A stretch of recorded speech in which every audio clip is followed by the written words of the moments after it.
కు ఆ, జరగని అభివృద్ధి పవన్ కళ్యాణ్ గారి వల్లే సాధ్యం అవుతుందా?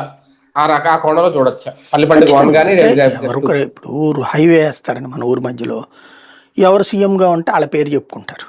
చంద్రబాబు ఉన్నప్పుడు వేశారు, జగన్ ఉన్నప్పుడు అంటే వేశారు. నిధులు అంతే డైవర్ట్ అవ్వకుండా తప్పించి కాపాడడం అనేది నేను అనేది అట్లాంటి ప్రచారం ఎట్లయితే వస్తుందో ఈ రోడ్లకు ఆటోమేటిక్గా పవన్ కళ్యాణ్ పేరు వస్తుంది. రానియండి, మంచిదే కదా. ఇప్పుడు నరేంద్ర మోడీ సర్కారు లాస్ట్ ఇయర్ ఈ డెసిషన్ తీసుకుంది. దానికి తెలుగులో మన తెలుగు పేరు పెట్టింది పల్లె పండుగ అని పవన్ కళ్యాణ్. వాస్తవంగా దానికి ఏదో ప్రధానమంత్రి పేరు ఉంది దానికి.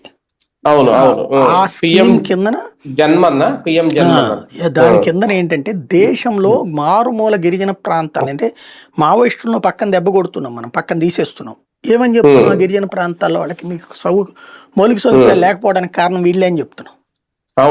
దానికి సైమల్టేనియస్ గా పని జరగాలి. ఒక పక్కన మావోయిస్టులు లేపేయడం, మావోయిస్టులు లొంగి తీసుకోవడం ఇవన్నీ ఒక ఎత్తు, పని సైమల్టేనియస్ గా జరగాలి. ఆ సైమల్టేనియస్ గా జరిపే క్రమంలో భాగంగా ప్రతి మారుమూల ప్రాంతాలన్నిటికీ ఏది మన బోర్డర్ ఏరియాలో చిట్ట చివరి ఊరికి కరెంట్ ఇచ్చారు. ఆ పథకంలో భాగంగా ఫోన్ ఇచ్చారు, సెల్ ఫోన్ సిగ్నల్ ఇచ్చారు. ఇప్పుడు గిరిజన ప్రాంతాల్లో కూడా సెల్ ఫోన్ సిగ్నల్స్ ఉండాలి. 7,500 ఏమో ఇచ్చారు, 7,5 లక్షలు దేశవ్యాప్తంగా. అట్లాగే ఆయా ప్రాంతాలలో రోడ్లు వేయాలి, ఆయా ప్రాంతాల్లో మంచినీటి వసతి కల్పించాలి.